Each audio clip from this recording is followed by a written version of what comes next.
विष्णु, आपकी किताब बहुत अच्छी है। मेरी आपकी मित्रता बहुत पुरानी है। मैंने कहा आपका एक इंटरव्यू किया जाए। आपकी किताब प्रभात पब्लिकेशन ने छापी है, हिंदी के सबसे बड़े पब्लिशर है हमारे देश के।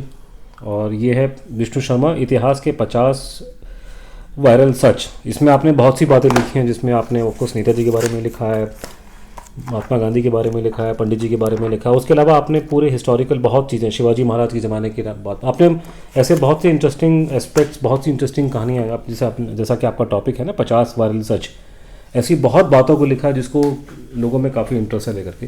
यार एक बार आज मेरे फ्रेंड्स के लिए मैं ये वीडियो बना रहा हूँ। आप ज़रा कोई एक टॉपिक, सारी किताब तो मैं आपको नहीं बोलूँगा लोगों को किताब पढ़नी चाहिए आपकी, लेकिन मुझे अपना इसके बारे में बताओ। अपने आप कोई इंटरेस्टिंग चीज़ जो आपको लगता हो, जो मैं अपने और दोस्तों को दिखा सकूं। देखिए, जो दोस्त आपके सोशल मीडिया पे रहते हैं, हर फील्ड के रहते हैं, हाँ। एक सबसे बड़ा जो पिछले 2-3 सालों में उभर के आया टॉपिक, वो है भगत सिंह और सावरकर। दोनों के पिटीशन की चर्चा होती है, क्या थे भगत सिंह, क्या थे सावरकर, उनकी पिटीशन क्या थी, उनकी पिटीशन क्या थी, और वो लगातार सावरकर को डाउन करने की कोशिश करते हैं। तो उसमें होता क्या है, मेरे दिमाग में, क्योंकि हिस्ट्री का आदमी, सवाल उठता है कि क्या कभी किसी ने सोचा कि आपस में भगत सिंह और सावरकर के रिश्ते क्या थे।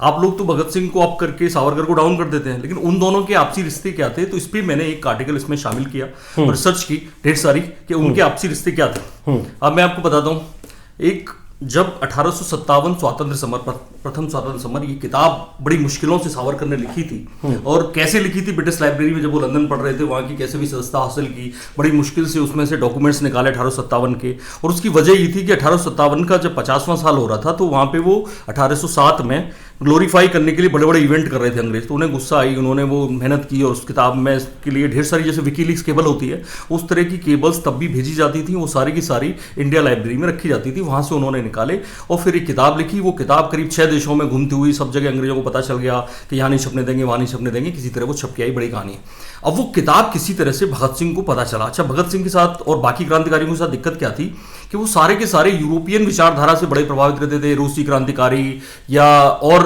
आयरलैंड के क्रांतिकारी, इटली का मैजनी, खुद बायोग्राफी पढ़ते थे ये सावरकर उनकी, और लिखी भी थी। ऐसे में भगत सिंह भी बड़े प्रभावित थे उन लोगों से। तो उन्हें लग रहा था कि इंडियंस लोगों को जोड़ने के लिए कोई ना कोई इंडियन किताब चाहिए। इसके लिए उन्होंने तिलक की गीता रहस्य, जो बाद में ये जो किताब थी सचिन सान्याल की बंदी जीवन, बाद में आई है, उससे पहले एक और किताब थी, तो वो सारी किताबें उन्होंने लेनी शुरू की। उन्हें सावरकर की किताब 1857 प्रथम स्वातंत्र समर कहीं से हाथ लग गई। तो ये अब आप पढ़ कहाँ सकते हैं, ये जो मैं बता रहा हूँ। राजा राम शास्त्री थे उन्हीं के सहयोगी भगत सिंह, उन्होंने एक किताब लिखी, अमर शहीद क्रांतिकारी ऐसे करके कुछ किताब है। उस किताब को मैंने इस किताब में अपनी में जिक्र किया है, उस किताब का नाम, पेज वगैरह सारा जिक्र। वो किताब में वो लिखते हैं कि भगत सिंह को जब ये किताब हाथ लगी और मुझे पता चला, तो मैंने उनसे कहा मुझे पढ़ने को चाहिए। मैंने बहुत रिक्वेस्ट की, तो बोले मैं किसी और से मांग कर लाया हूँ, तो मैं 36 घंटे के दूंगा, इतनी देर में पढ़ के वापस कर दूं। उन्होंने पढ़ के वापस कर दी। और बाद में उन्होंने कहा कि अगर तुम मेहनत करो तो हम इस किताब को बहुत बड़ा, इसका ट्रांसलेशन पंजाबी में करके छाप सकते हैं। हाँ। और उन्होंने उस किताब के लिए, जो राजाराम शास्त्री ने हाँ कर दी, बाकायदा प्रूफ रीडिंग दोनों के बीच में होने लगी 2-3 बार। वो पूरी कहानी उन्होंने लिखी है, कैसे उन्होंने 8 आना कीमत रखी और कीमत बढ़ा के रखी। इसके लिए पहले वो गए रत्नागिरी, सावरकर जहाँ नजरबंद थे, उनसे मिले, उनसे इजाज़त मांगी। भगत सिंह ने इजाज़त मांगी कि मुझे ये किताब छापनी है पंजाबी में और आप इसकी इजाज़त दीजिए, प्लस इसकी कीमत मैं थोड़ी ज़्यादा रखना चाहता हूँ क्योंकि हमारे जो HRS है क्रांतिकारी संगठन, उसके लिए पैसा जुड़ा सके। उन्होंने इजाज़त दे दी।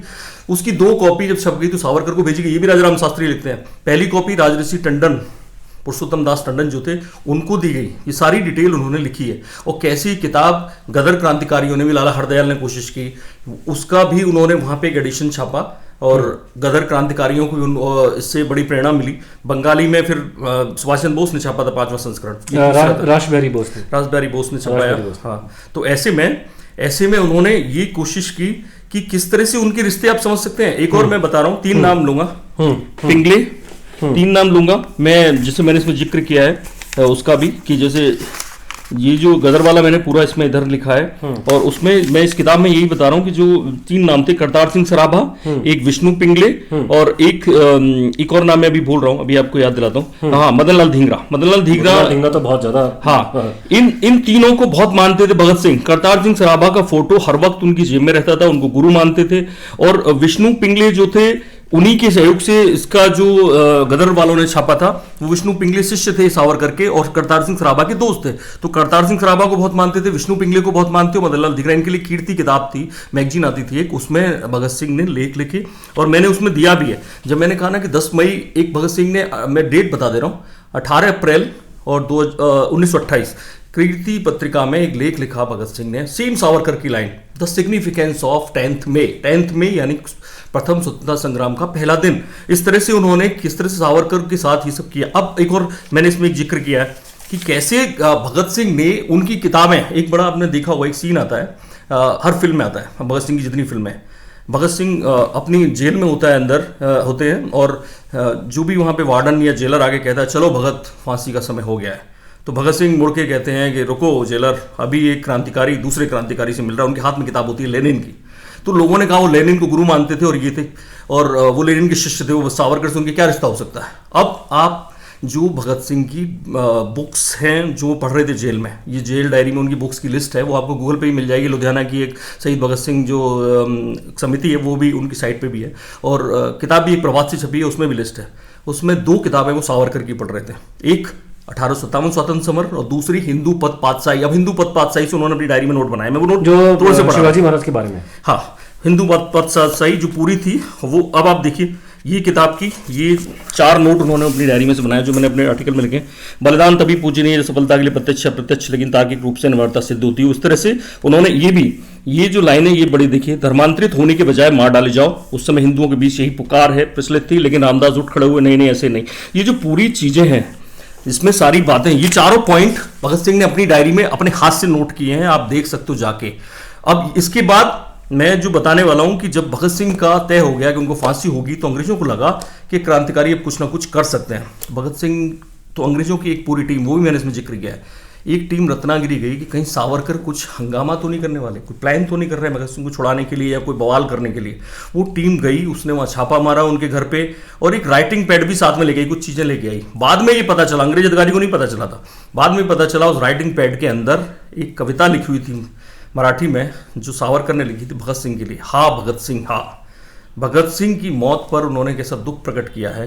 और जब लोग, आप सोचिए उनके रिश्ते क्या थे, जो लोग शिष्य थे भगत सावरकर के, यानी मदन लाल धिंगरा, यानी विष्णु पिंगले, करतार सिंह सराभा भी इनडायरेक्टली उनसे जुड़े हुए थे। तो ऐसे लोगों को भगत सिंह अपना गुरु मानते थे, उनके लिए आर्टिकल्स लिखते थे। उन सावरकर से वो परमिशन लेने गए, उन सावरकर ने उनके लिए ये कविता लिखी, हा भगत सिंह हा। ऐसे उन दोनों के जो रिश्ते थे, उनके जीवित रहते कभी किसी ने कोई बवाल नहीं किया। और आज मरने के बाद तमाम अनपढ़ लोग, एजेंडेबाज लोग आज भगत सिंह और सावरकर की तुलना करके ऐसा कुछ करते हैं, तो वाकई में दुख होता है। तो इस तरह के 50 वायरल सच मेरी किताब में है, जो यहाँ चेक कर सकते हैं बाकायदा रेफरेंसेस के साथ। और ये आपको अमेजन वगैरह में ऑब्वियसली अवेलेबल है, अमेजन पे, और हर देश में अवेलेबल है। हाँ, प्रभात यार वर्ल्ड का हर देश में अवेलेबल है। अमेजन पे, खाली अमेजन पे नहीं है, वॉलमार्ट पे है, और वहाँ के जितने भी, और मुझे नाम नहीं याद आ रहे हैं, वो सारे जितने भी पब्लिशर बड़े हैं जो ऑनलाइन बेचते हैं किताबें, सब पे अवेलेबल है ये किताब। क्योंकि हिंदी में प्रभात का कोई टक्कर नहीं, जी बिल्कुल, प्रभात से बड़ा पब्लिशर हिंदी में। जी बिल्कुल। चलो यार, बहुत बढ़िया।